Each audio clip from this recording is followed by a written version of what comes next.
निवेदन करते हुए अपनी वाणी को विराम देता हूँ। बहुत बहुत धन्यवाद।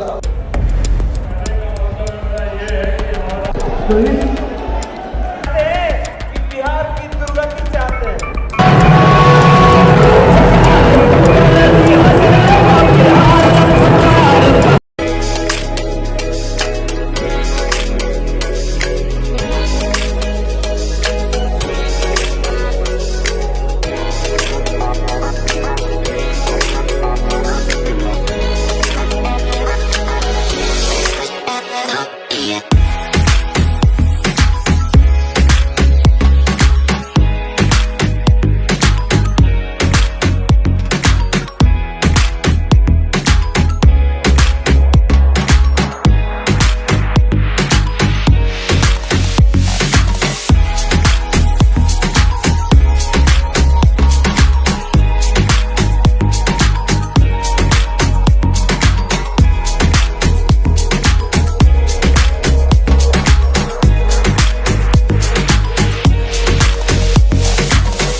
नवादा में प्रधानमंत्री नरेंद्र मोदी ने कुंतीनगर के मैदान से एक जनसभा को संबोधित करते हुए तेजस्वी यादव और कांग्रेस पर जमकर बरसे।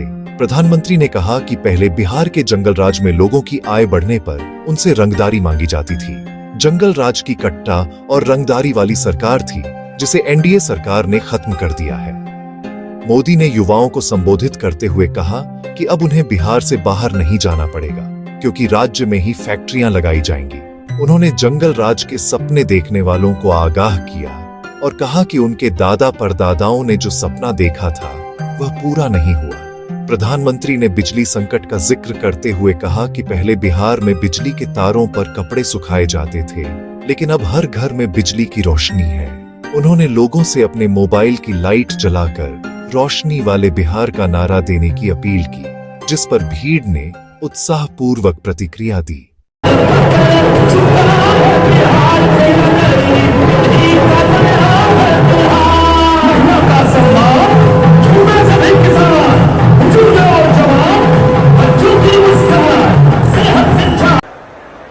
ये धरती लोकनायक जयप्रकाश नारायण और भोला सिंह जी जैसे जनसेवकों की कर्मभूमि रही है।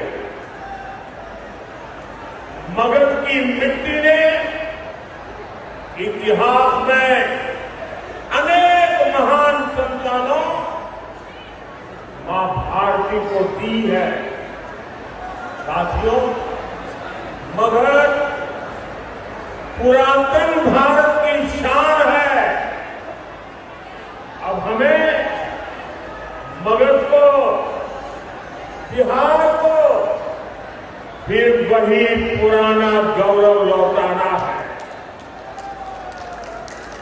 हमें इस क्षेत्र को फिर से वैश्विक ज्ञान विज्ञान का केंद्र बनाना है, विकसित बिहार बनाना है। इसलिए आज मैं एनडीए के सभी उम्मीदवारों के लिए आप सभी का आशीर्वाद मांगने आया और यहां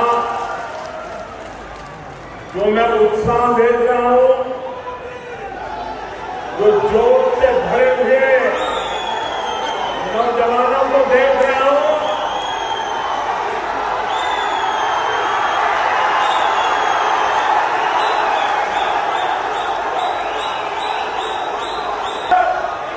एनडीए सरकार एक बार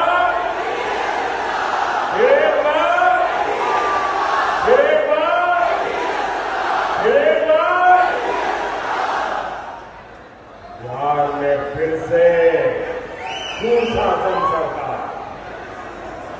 साथियों, जहां बहुत बड़े स्तर पर खेती किसानी होती है, अनेक परिवार पशुपालन से भी जुड़े हैं। आजादी के बाद की सरकारों ने छोटे किसानों के हितों को प्राथमिकता नहीं दी। इस वजह से छोटे किसान हमेशा संकटों से घिरे रहे। लेकिन ये मोदी है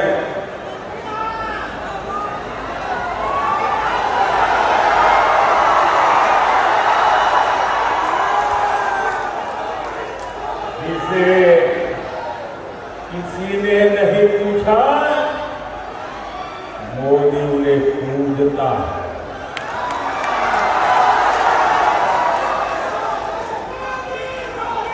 साथियों, बीते 11 वर्षों में हमारी सरकार छोटे किसानों को कृषि नीति के केंद्र में लाई। आजाद भारत का पहली बार ऐसा हुआ है। छोटे किसानों के लिए बैंक के दरवाजे तक बंद थे। मोदी ने छोटे किसानों के बैंक खाते खुलवाए। आज किसान के उसी बैंक खाते में पीएम किसान सम्मान निधि का पैसा जमा होता है। जहां बिहार के किसानों को अब तक करीब 30,000 करोड़ रुपए मिल चुके हैं। ये मैं आंकड़ा सिर्फ बिहार के किसानों का बताता हूं। और इतना ही नहीं, हमारे नवादा जिले का भी आंकड़ा हम सबका गौरव बढ़ाने वाला है। यहां के 2 लाख किसानों के खाते में 650 करोड़ रुपए जमा हो चुके हैं।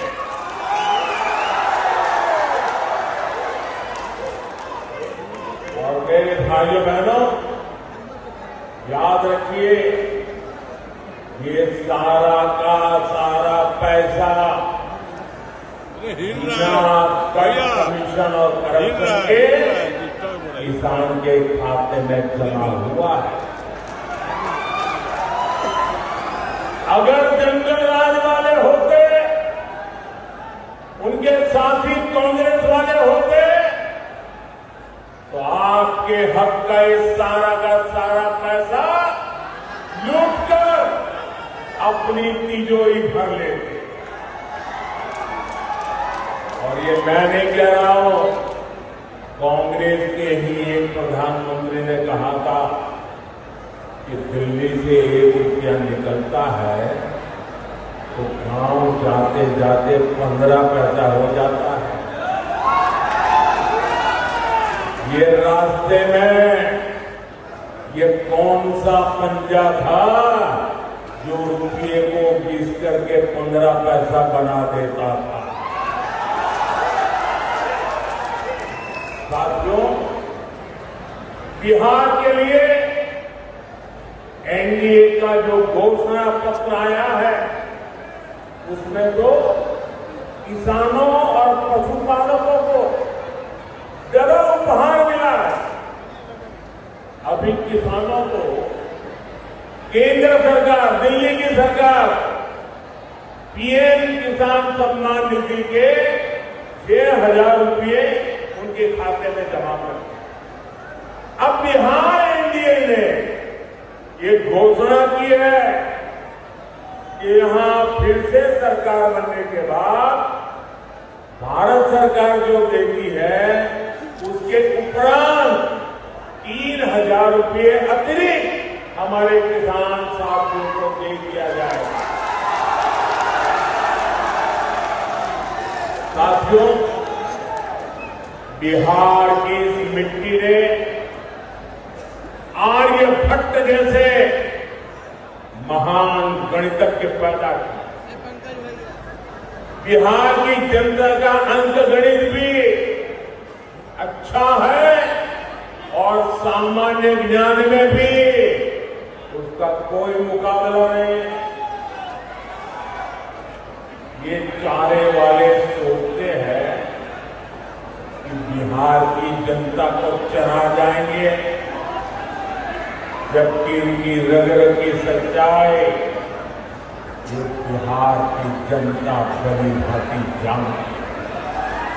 साथियों, आरजेडी हो या कांग्रेस, ये सिर्फ दो परिवारों के ही इर्द गिर्द सिमटी हुई पार्टियां।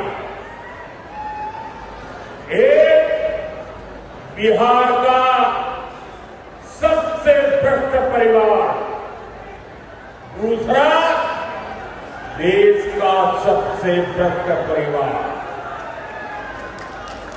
और इनके दो परिवारों में ये बड़ा घमासान छिड़ गया है। यहां एक जंगल राज के युवराज है, उन्हें लगता है कि कांग्रेस के युवराज की पदयात्रा ने उन्हें ही पैदल कर दिया। और सोचिए, जंगल राज के युवराज को पैदल तो किया ही, सीएम पद के नाम पर कांग्रेस ने हामी तक नहीं हुई। इसके बाद आरजेडी ने भी कांग्रेस को सबक सिखाने की ठान ली। फिर पूरे देश ने देखा है कि कैसे आरजेडी ने बिहार कांग्रेस के अध्यक्ष के खिलाफ भी अपना उम्मीदवार उतार दिया। साथियों, आजकल ये दोनों दल एक दूसरे के बाल नोचने में लगे। और तो खबर ये है कि हर बूथ पर कांग्रेस के लोगों ने आरजेडी को हराने की ठान ली। आप देखिएगा, 11 तारीख को दूसरे चरण का मतदान खत्म होते ही कांग्रेस आरजेडी एक दूसरे का क्या हाल करते हैं, माथे फोड़ना शुरू कर देंगे।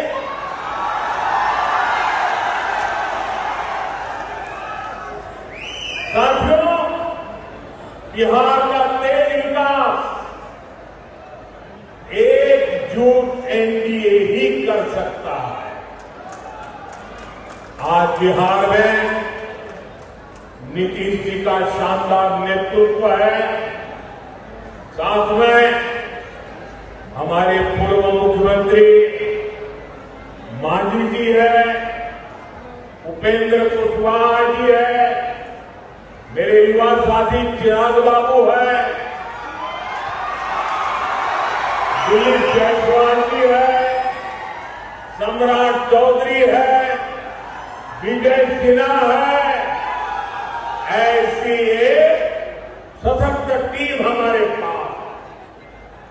एनडीए सबको अवसर देता है, सबको सम्मान देता है, जबकि जंगल राज वालों के लिए सिर्फ और सिर्फ अपना परिवार सबसे ऊपर है।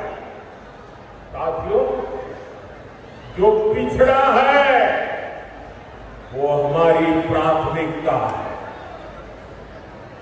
एनडीए सरकार की कल्याणकारी योजनाओं में ये साफ साफ दिखता है। हर गरीब को पक्का घर मिले, ये मोदी का संकल्प है।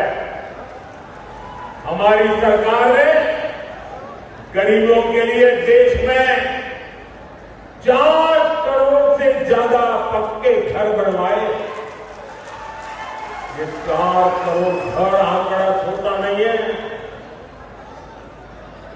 यहां बिहार तक के 7 लाख परिवारों को पक्के घर मिले। ये घर किसको मिले हैं? इन घरों के लाभार्थी गरीब, दलित, महादलित, पिछड़े, अति पिछड़े परिवार के ही लोग हैं। साथियों, नल से जल हो, गैस कनेक्शन हो, शौचालय हो, बिजली कनेक्शन हो, इसका सबसे बड़ा लाभार्थी भी वंचित समाज ही है। एनडीए सरकार मुफ्त अनाज और मुफ्त इलाज की भी सुविधा दे रही है, ताकि गरीब की, वंचित की चिंता कम हो। साथियों, यही तो सामाजिक न्याय की सच्ची परिभाषा है।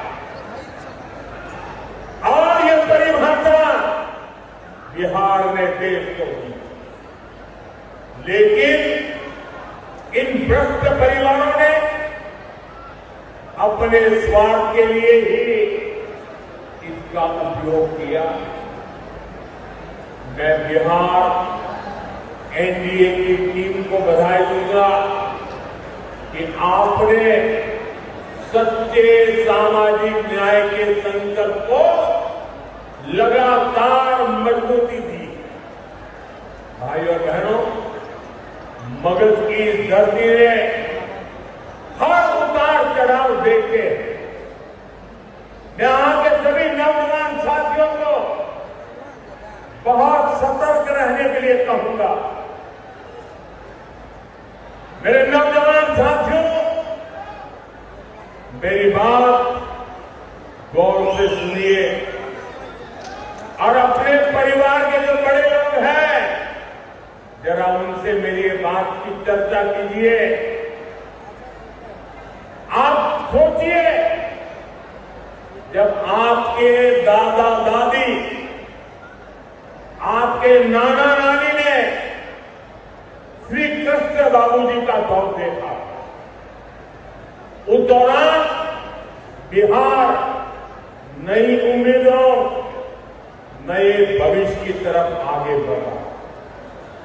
शिक्षण संस्थान बन रहे थे, छोटी बड़ी मिलें, फैक्ट्रियां लग रही थी, लेकिन अगली पीढ़ी, यानी आपके दादा दादी, नाना नानी के बाद वाली पीढ़ी, मतलब कि आपके माता पिता, वो वाली पीढ़ी, और जब आपके माता पिता वाली पीढ़ी उनके जिम्मेवारी का समय आया, तो जो आपके दादा दादी, नाना नानी ने जो देखा था, वो सारे सपने आपके माता पिता के आते आते चूर चूर हो गए, क्योंकि तब बिहार में जंगल राज ने पैर रख दिए।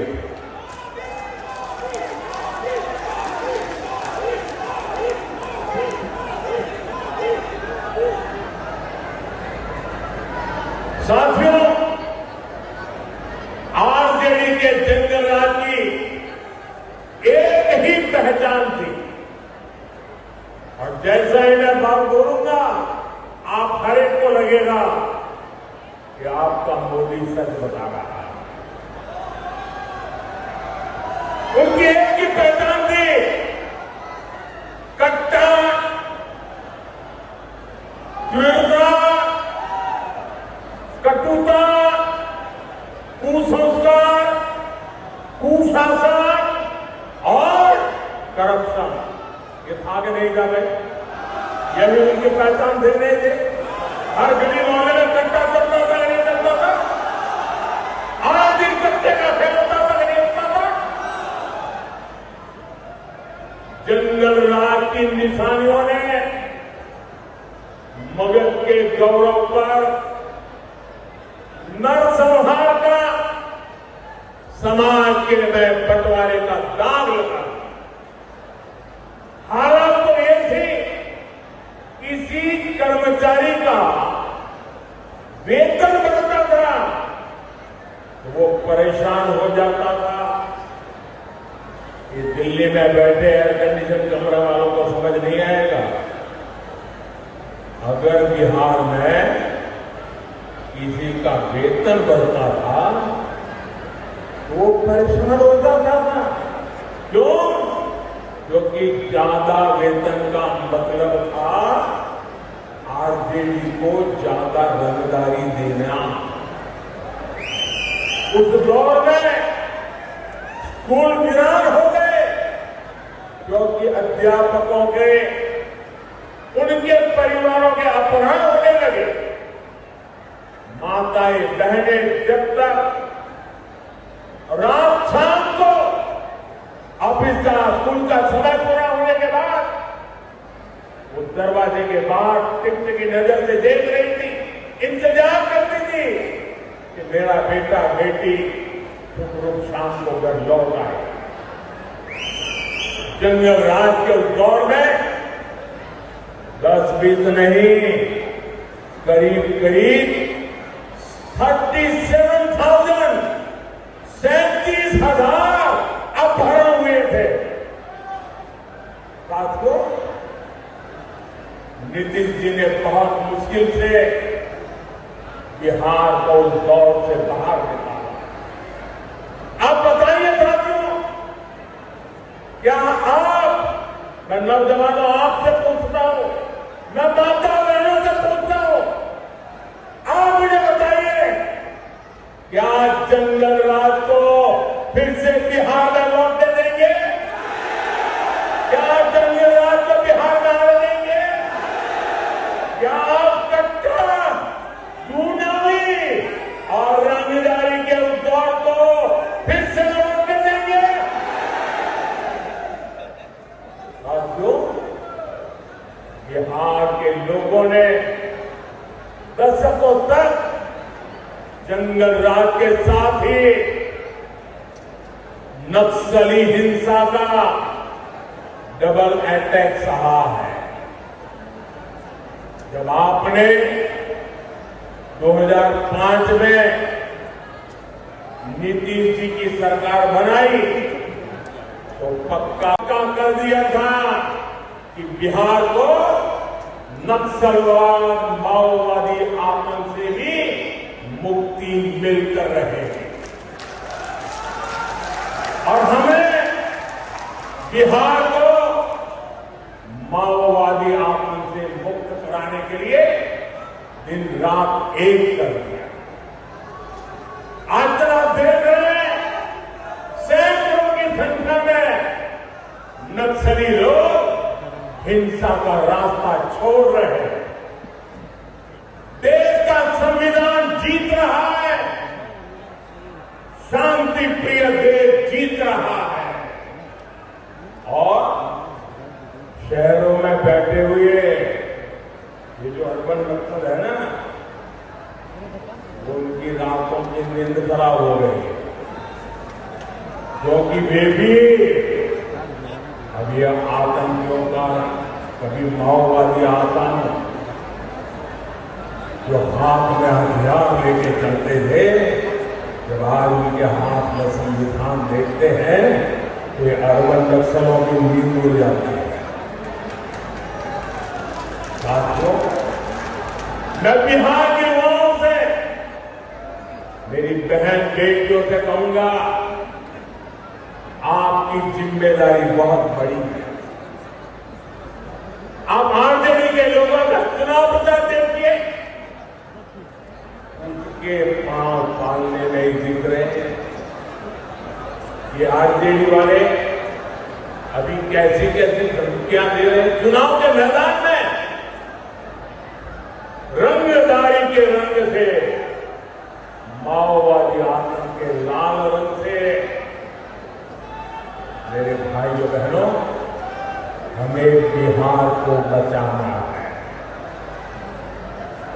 और ये हर नौजवान की जिम्मेदारी, हर मां बहन की जिम्मेदारी है। साथियों, विकसित बिहार, विकसित भारत, ये हमारी प्राथमिकता है। एनडीए के सुशासन का फायदा